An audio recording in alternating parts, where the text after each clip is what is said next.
Hello mga kabibig, eto na ang pinakamaingay na YouTuber sa balat ng YouTube. Ako si Kabibig, maglebak-lebak na ta with evidence. Sana nasa mabuti kayong kalagayan ngayon, lalo na ang ating mga kaibigan, lalo na ang ating mga kapwa Pilipino na nasa Luzon na binaha ng dahil sa sobrang malakas na hangin. Yan ang sabi ni Pangulong Bongbong Marcos. O yung kalimutan, sinisi ni Pangulong Bongbong Marcos ang malakas na hangin. Kaya sabi ng ilang netizen, may pag-asa pa ba ang ating presidente? Kahit sa interview, lutang. Wala ngang may ibibigay na solusyon sa grabing pagbaha sa Luzon ngayon. O, ito na. Ang kalamidad na ang sumampal sa kanya na very incompetent siyang presidente. Ngayon, ipapahid nyo sa 125 million confidential funds ni BP Sara. Iyan, iyang flood control projects ni BBM, bilyones, billion araw-araw, 1 billion, 1.4 billion araw-araw. Meron bang liquidations? Meron bang COA audit? Meron bang Congress hearing or Senate hearing? Wala. Kasi walang Duterte connected doon. Kung meron pang Duterte connected sa flood control projects, of course, may hearing yan. Pero walang Duterte, ay they excuse. Kaya nga, naghahanap ng masisisi. Bumaha ang Luzon dahil sa malakas na hangin. Imagine, pag-asa na ba siya na alam niya kung gaano kalakas ang hangin kaya bumaha at grabe yung baha? Nako po, color key. Ay eto mga kabibig, yung video. Trending siya. Pinag-uusapan na maraming tao ngayon itong kanyang eksplanasyon ng dahil sa malakas na hangin kaya bumaha. O ito mga kabibig ha.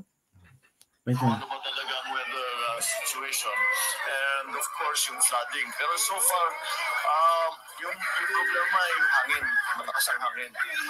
But kung ano ba talaga ang weather situation and of course yung flooding. Pero so far, yung problema ay yung hangin, malakas ang hangin. But kung ano So, dito ho, kung ganyan kayo kumilatis sa budget po ng isang ahensya, paano yung iba? Although, maaari sabihin, kasi wala namang humingi pa ng audit report ng Confidential Intelligence Fund ng Presidente. O kaya po ng DOJ o ng sino man pong merong CIF. Correct. So siguro, hingi din kayo ng kopya. At kung meron din pong disallowance, ilantad din po ninyo. Correct. Lahat ng ahensyang may CIF. Correct. Ganyan ang gawin ninyo. Di ba? At maliban po naman dyan, okay, yung pagkilatis ninyo to the max na ilang mga agencies gaya ng DPWH, ganun din po sana dito at wag ho nating aprobahan kaagad in one sitting. Correct. Kasi kahapon po, Defer nyo din. sabi ko, malamang dito para, di ba, para papabalikin pa dito, Vice Presidente. Tama.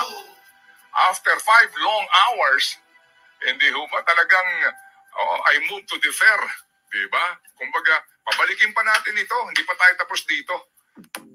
Yun mga kabibig.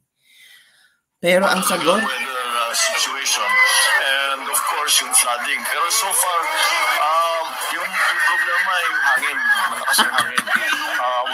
malakas ang hangin pala. Yun pala, ang rason, malakas ang hangin. Kaya ito ang mga komento ng ating mga netizen. Nawindang ang ating mga netizen. Sabi ng ilang netizen, hindi kaya nakamiting niya si Trillanes, kaya siya nakaramdam ng sinasabi niyang element, malakas ang hangin. Para lang statement niya na wala meski isang pulis na pinasok ang QOJC compound ang may dalang baril. Naalala nyo yun? Diba nag-statement ito si Pangulong Bongbong Marcos na wala maski isang pulis na pumasok sa QOJC na hindi armado sila.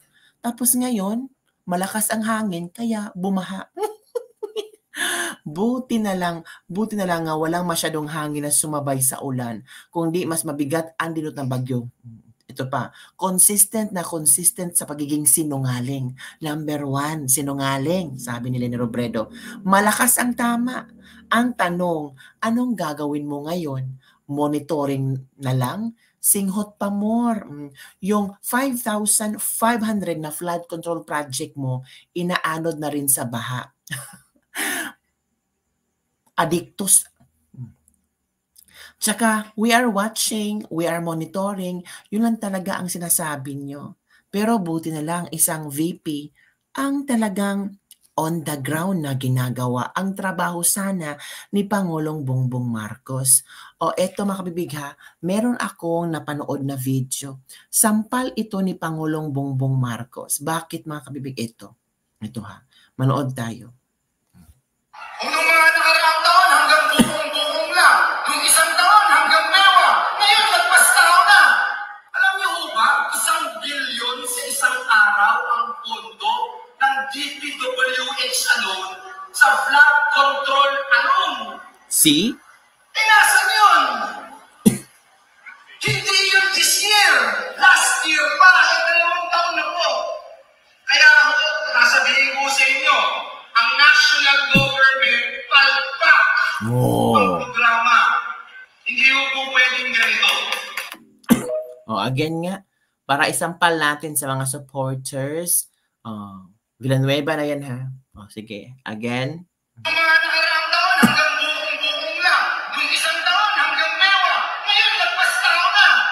Alam niyo ho ba, 1 bilyon sa isang araw ang pondo ng DPWH alone sa flood control alone. Eh nasan yun? Hindi yun this year. Last year pa, 2 taon na po. Kaya ho, nasabihin ko sa inyo, ang national government palpak ang programa. Hindi po pwedeng ganito. Tingnan niyo kabibig ha. Isang araw, 1 billion. Kumpara sa 125 million confidential funds ni BP Sara. Yung 1 billion na pag-usapan ba sa Senate hearing? Sa Congress hearing? Pinatawag ba ang DPWH? Pinatawag ba? May sinisi ba? May nagisa ba sa Congress? Pero yung 125 million na nasa Supreme Court na, sinisiksik pa rin sa Kongreso na kasalanan ni VP Sara na pwede impeachable to. Pero itong 1 billion sa DPWH, impeachable ba to? Diba? Nakita nyo kung gaano ka-unfair ang gobyerno? Kapag kalaban ka sa gobyerno, ididiin ka ng husto. Pero kapag hindi ka kalaban ng gobyerno, kurakot pa more, bilyones pa more, walang pakialam ang nakaupo sa gobyerno as long as you praise for us. As long as kami yung amo mo, okay lang, waldasin mo ang tax ng mga tao. Pero pag si BP Inday, pag mga Duterte, ay agad, orong, may quadcom pa nga para lang sa AGK. May quadcom pa nga para sa Duterte, kay Bato, kay Bongo. Di ba may quadcom? Dapat talaga, every quadcom, dapat makonektar ang Duterte, si Bongo, at saka si Bato. Di ba mga kabibig? Budget hearing kanya sa DepEd. Sino ang pinag-uusapan? VP Sara. Diba? Halata talaga ang pagmamalabis ng mga taong nakaupo sa gobyerno ngayon. Parang ramdam ko lahat ng tama nga ang sinabi ni VP Sara, minority sila. Pero kahit minority sila, hindi sila nakakaawa. Hindi sila natatakot. Matapang ang minority ngayon. Kasi majority, BBM. Kasi lahat ng, kung pwedeng you mention the name of the congressman, konti lang kay VP Sara, mostly kay BBM. So ano ngayon? Yung mga majority dyan na mahal ang gobyerno natin, tingnan ko kung meron ba kayong ganito ha? Tingnan ko kung meron ba kayong ganito. Ipakita nyo kung gaano nyo kamahal ang mga tao sa Manila. Diba? Diba? Shemenet kayo kay VP Sara. Kumusta yung pagiging shemenet nyo? Diba? Kumusta yung pagiging shiminet nyo? May napala ba kayo? Wala kayo napala. Ano na ngayon? Nasaan ba yung mga DSWD? Ito na ha. Ito na. Gusto kong ipakita sa inyo kung ano ang nagawa ni VP Sara, mga shiminet. Shiminet, mga shiming hot. Kaya nga, shiming hot. Kasi dahil sa malakas na hangin, ito ipakikita ko sa yan. Ginawa ba na shiming hot yan? Tingnan nyo. Maagang-maaga pa lang, nakahanda na ang Office of the Vice President. Tapos, kaltasan nyo pa ng budget. Mahiya naman kayo. Hindi kayo mahiya. Ito, nagtatrabaho talaga. Kayo, nagtatrabaho ba? Sana dapat ngayon ang mga congressman magpapabida na. Pero wala. Sino nagpabida ngayon? VP Sara. Di ba nakakahiya? Hindi ba kayo nahiya sa mga ginagawa niyo? Sige, awayan niyo pa si VP Sara. Tingnan niyo, Office of the Vice President. May nakita ba kayong DSWD dyan? May nakita ba kayong Office of the Speaker? May nakita ba kayong Office of Senator Risa Hontiveros? May nakita ba kayong Office of Franz Castro? Office of Raul Manuel na nagde-deliver, na nagtumutulong? Maagang-maaga pa yan. Trabaho na sila. Kahit malakas ang hangin na nagdulot ng baha. Di ba mga kabibig? Tingnan nyo, mamulat kayo kung sino ang totoong nagtatrabaho. Tapos aawayin nyo pa? Nako, tingnan nyo ha. Yan ang ating VP Sara Duterte. Hindi niyo mga kabibig, grabe ang baha. Office of the Vice President pala yan eh. Maagang-maaga. Again, be? Aga, grabe, meron ba, yan, rescue team ng OVP. Tingnan nyo.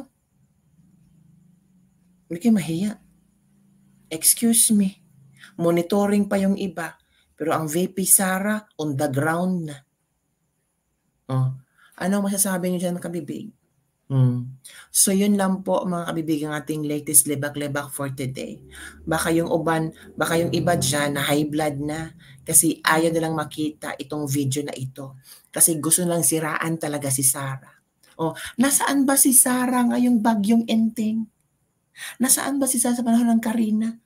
Hinahanap si Sara. Pero parating on the ground, tumutulong. Hindi yung hinahanap yung mga congressman. Nandakdak. Hanapin nyo. So yun lang po mga kabibig ang ating latest lebak-lebak for today. Don't forget to like, subscribe, and share this video. Bye everyone. See you next time.